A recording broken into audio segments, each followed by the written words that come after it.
wannan mahaifiyar da kake gani Allah subhanahu wata'ala ya baka ba kawai wai halitta ce kamar kowace irin halitta ba. Akwai uwa akwai mahaifiya. Mahaifiya shine gama garin abu, tunda ko dabbobi suna iya haihuwa, magana ake ta mahaifa haihuwa. Amma zama uwa a zauna da 'ya'ya na dindindin da alaƙa, to wannan kuma ba ƙaramin abu ba ne. Da yawan dabbobi in suka haifi 'ya'ya shekara 1-2 an sau hannun juna, kowa rayuwar ta kansa zai yi. Amma wannan mahaifiyar taka da ta zauna a gidan mahaifinka, ko ƙaddarar rayuwa ta fitar da ita daga gidan mahaifinka, ƙaddarar rayuwa ta buga ta kamar bal, ta yi can ta yi can ta yi can, wallahi ba ƙashin yarwa ba ce. Shi yasa bisa ƙololuwar darajarta Allah subhanahu wata'ala in zai ce ka kyautata wa mahaifa, to ba a cewa ka kyautata wa uwa, mahaifiyar ake cewa ka kyautatawa. Mafi ƙasƙancin darajar in an haɗa da ta uwa, haihuwar kaɗai, ita Allah yake kwatanta da ka girmama, balantana wacce ta haife ka kuma ta ji ƙanka.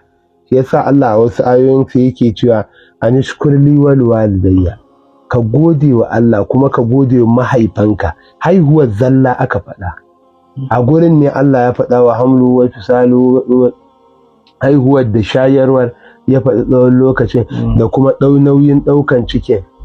Kurhan ba da kurhan wa wada'atu kurha, hamalatu ummuhu kurhan wa wada'atu kurha.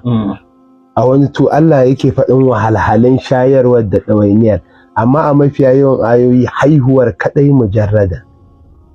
Sannan na biyu zaɓenta Allah ya ta zama mahaifiyarka. Sannan na uku Allah ya ƙaddara ta zama ita ce muƙullin ƙofar alherinka. In ka ba a hankali ka buɗe, zai iya zama bata waye ba, zai iya zama kaza ce, zai iya zama ta yi maka laifi bata zauna a gidan babanku ba, ta tafi gidan baban wani, zai ta ƙara aure, zai iya yiwuwa ta zauna, wanda Allah ya san zaman aure me aka daure in an zauna a gidan aure. Duk wanda ya shekara 10 ko ta shekara 10 a gidan aure abin jinjina ce. To tana da wasu ɗabi'u, shimfiɗar da muke kenan.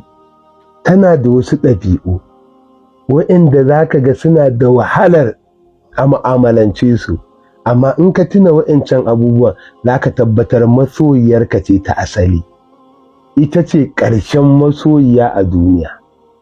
Wayancan munanan ɗabi'un zai iya yiwuwa ta fifita wani ɗan uwanka ko ‘yar uwarka ko wani a kanka, amma a mafi yawan lokaci za ga da dalili har ban zama rauni ta kalla na wancan. Me yiwa an jarabe shi da rashin rayuwa mai kyau, ko ta sakarci ko ta talauci, me yiwa an jarabe ta da zawarci ko da jinkirin aure, sai ga ta fi shakuwa da ita. Me yiwa an jarabe shi da samu da wadata yana kyautata mata, duk da akan samu akasin mai kyautata ya zama ba shi ta so ba, tana sa shi wasu abubuwan masu wahala. To dukkan wannan in ka kalle shi wani abu ne na ɗabi'arta da Allah ya sa mata na rahama da jin ƙai a cikin zuciyarta, kuma da shi ne ta yi dauriya, ta yi juriya, ba ta ɗane ka kan ta haife ka ba. Ka sa ta ƙwannafi, wata sai ta sa kanta a ban ɗaki, wata sai ta yi kaza duk don ta haife ka, wanda a ƙa'ida duk abin da ya wahal da kai sanda ka same shi kai ma mai yiwuwa ka ce sai ka rama wahalar ko sai ka ɗane shi. Da yawa wani yakan yi aure, idan auren nan ya karya masa jarin kasuwa ko ya saka shi a bashin bankuna da waye, bayan auren sai ya tsani mata. Amma wannan ɗa duk wahalar da waza'u karhan ɗin da hamlu da ɗaukan cikin da haihuwa duka a cikin tsanani ta yi. Wahan, amma in ta haifi ɗan kuma tana munna. Wafi salo fi amai, ta riƙe shi a cikinta tana shayarwa da gwiwa da cinyarta. Sau da haka wannan yake garanti ma cewa wannan uwar ba ƙashin yarwa ba ce, kuma alheri take nufa da kai.